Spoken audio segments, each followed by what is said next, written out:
dong, I know you can hear me. Open up the door. I only wanna play a little ding dong.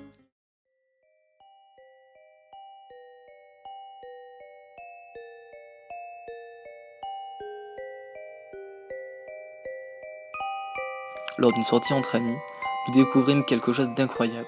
Le hasard fit que nous tombâmes sur une lettre d'une personne apparemment disparue. J'ai moi-même pris soin de la retranscrire sur ordinateur, car nous eûmes beaucoup de mal à comprendre. Je tenais à la partager avant d'en faire part aux autorités. D'après l'entête, la lettre date de 6 ans. Elle est partie. J'en profite vite pour vous expliquer ce qui nous est tous arrivé. Je m'appelle Sephora Daniel, j'habite dans la région d'Alsace. Je travaille en tant qu'assistante aux personnes âgées. Je ne sais toujours pas depuis combien de temps je suis bloqué dans cet endroit. Je ne sais pas non plus comment je suis arrivé ici.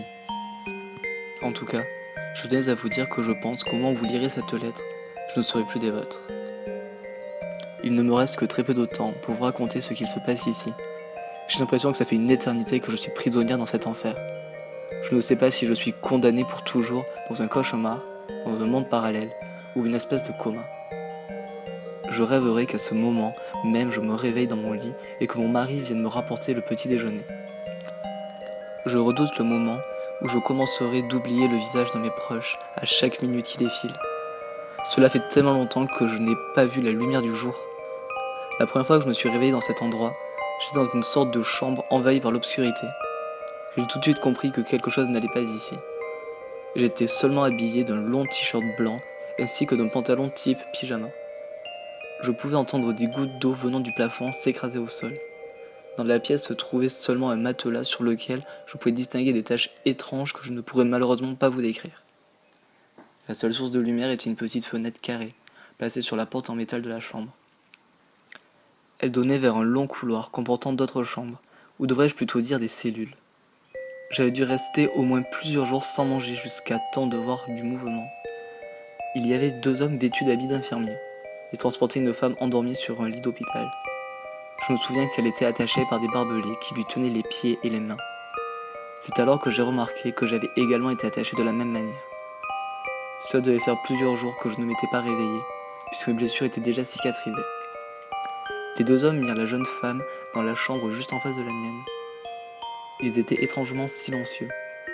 Lorsqu'ils eurent refermé la porte, ils se tournèrent vers moi et s'approchèrent. Leurs yeux avaient complètement disparu, comme si quelque chose les avait enlevés minutieusement. Tous 2 avaient leur bouche soigneusement cousue. Jamais je n'avais été témoin de telle horreur. Et j'imagine que vous non plus. Ils sont ensuite repartis d'où ils venaient. Paniqué par les événements, j'ai hurlé en leur suppliant de me sortir d'ici. Au lieu de répondre, ils éteignirent les lumières du couloir. J'ai réussi à m'endormir. C'était sûrement dû à la fatigue. Morphée avait gagné. À mon réveil, il y avait une assiette posée sur le côté du matelas. L'odeur qui se dégageait du plat ne laissait présager rien de convaincant. Il était impossible pour moi d'ingurgiter une chose pareille. Désespéré, je m'étais recroquevillé près de la porte en essayant de percevoir un quelconque bruit. C'est alors que j'entendis une personne sangloter. C'était un homme. Il ne se trouvait pas bien loin de ma cellule. Je me souviens encore qu'il avait répété sans cesse la même phrase pendant au moins une demi-heure avant qu'on vienne lui rendre visite. « Regardez ce qu'ils m'ont fait! Regardez !» Voilà ce que je pus discerner. J'entendis tout à coup une porte s'ouvrir. Je me suis levé afin de voir ce qui se passait. C'étaient les 2 mêmes infirmiers. Ils transportaient un chien qui semblait haleter. L'un des 2 médecins, si je puis appeler ça ainsi, ouvrit la porte du pauvre homme, puis l'autre jeta le chien dans la cellule et la referma aussitôt. De nombreux cris de douleur et de désespoir suivirent, puis plus rien. L'animal se nourrissait de son cadavre. Vous pensez qu'il s'agit forcément d'un acte inhumain, mais je ne vous ai pas encore tout raconté. Des choses bien pires sont déroulées ici, mais je n'ai plus beaucoup de temps et je suis épuisé. Bientôt viendra mon tour, je le sais. Tous ceux qui sont enfermés ici, avec moi, finiront par être assassinés, quelle que soit la manière. Un jour, les 2 infirmiers m'ont emmené de force dans les douches, et l'un d'eux m'a fait signe de me laver. L'eau était terriblement froide et tellement sale que je ne me suis pas attardé à prendre ma douche. Mais je l'ai laissé couler. Il m'avait laissé seul dans la pièce, et je m'étais dit qu'il fallait absolument que j'essaie de sortir de cet enfer. Sur le mur se trouvaient de nombreuses inscriptions écrites en plusieurs langues, dont 2 en français. L'une d'entre elles disait « Si l'homme est l'image de Dieu, pourquoi existe-t-il de tels individus ?» Et l'autre révélait « Tu n'es plus qu'un souvenir maintenant. » Je fus soudain surprise par un cri strident venant de la porte où se trouvaient les deux infirmiers. Terrifié, je me suis redirigé vers la douche afin de l'éteindre, pour ensuite tenter de me dissimuler.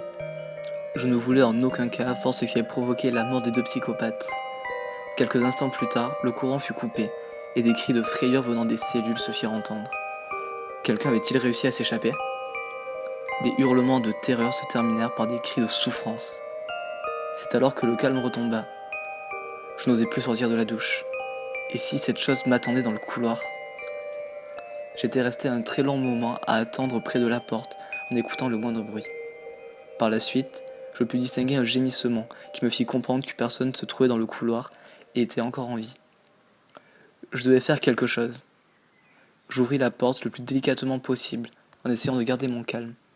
Je ne voyais rien. Le noir avait complètement pris le dessus dans cette structure.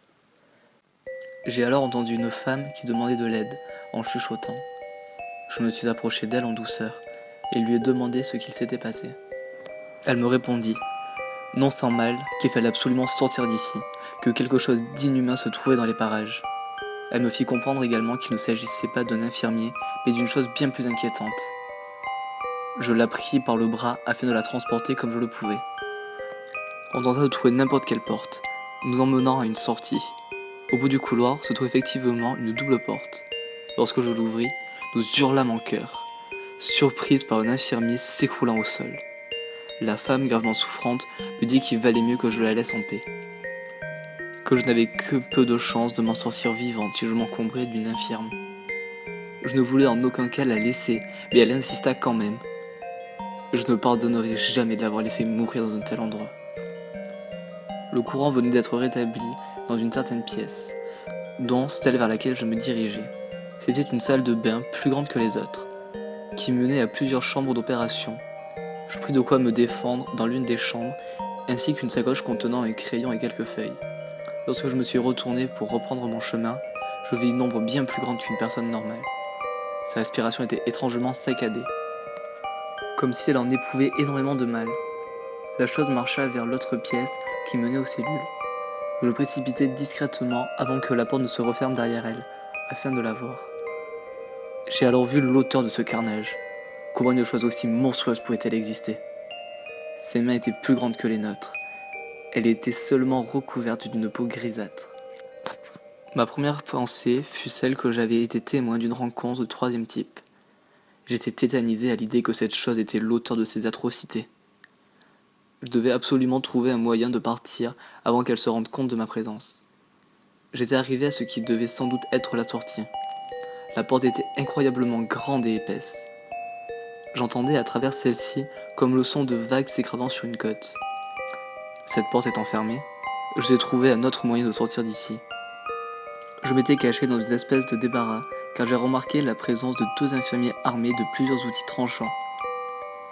Soit ils me cherchaient, soit ils cherchaient la bête, ou les deux. Le plus horrifiant, c'est que l'un d'entre eux tenait